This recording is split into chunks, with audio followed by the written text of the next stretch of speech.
Hi hello ನಮಸ್ತೆ. ನಾನು ನಿಮ್ಮ ಮಲೆನಾಡು ಹುಡುಗಿ ಶಿಲ್ಪ ಅಡಿಕೆ ಮನೆ. ಇದನ್ನು ರೋಡ್ ಅನ್ಕೊಬೇಕು, ಗುಂಡಿ ರೋಡ್ ಅನ್ಕೊಬೇಕು.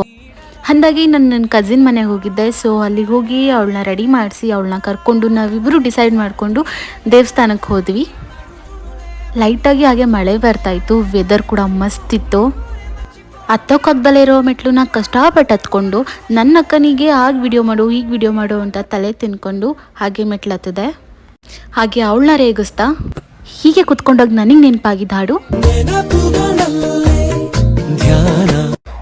ದೇವಸ್ಥಾನದ ಒಳಗಡೆ ಹೋಗಿ ದೇವ್ರ ದರ್ಶನ ಮಾಡಿಕೊಂಡು ಹೊರಗಡೆ ಬಂದ್ವಿ. ಹೊರಗಡೆ ಬಂದರೆ ತುಂಬಾ ಮಳೆ ಬರ್ತಾ ಇತ್ತು.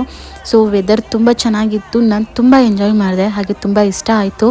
ಹಾಗೆ ವಿಡಿಯೋಸ್ ಫೋಟೋಸ್ ಎಲ್ಲ ತಕ್ಕೊಂಡು ತುಂಬ ಚೆನ್ನಾಗಿತ್ತು, ಒಂಥರ ಖುಷಿ ಆಯಿತು. ಸೊ ದೇವಸ್ಥಾನ ಎಲ್ಲ ನೋಡಿಕೊಂಡು ಹೊರಟ್ವಿ. ಸೊ ನನ್ನ ಅಕ್ಕನೇ ಗಾಡಿ ಓಡಿಸಿದ್ಲು. ಸೊ ಅವಳನ್ನ ಮನೆಗೆ ಬಿಟ್ಟು ಅಲ್ಲಿಂದ ನನ್ನ ಫೇವ್ರೇಟ್ ಅಮ್ಮನವ್ರ ದೇವಸ್ಥಾನಕ್ಕೆ ಹೋದೆ. ಸೊ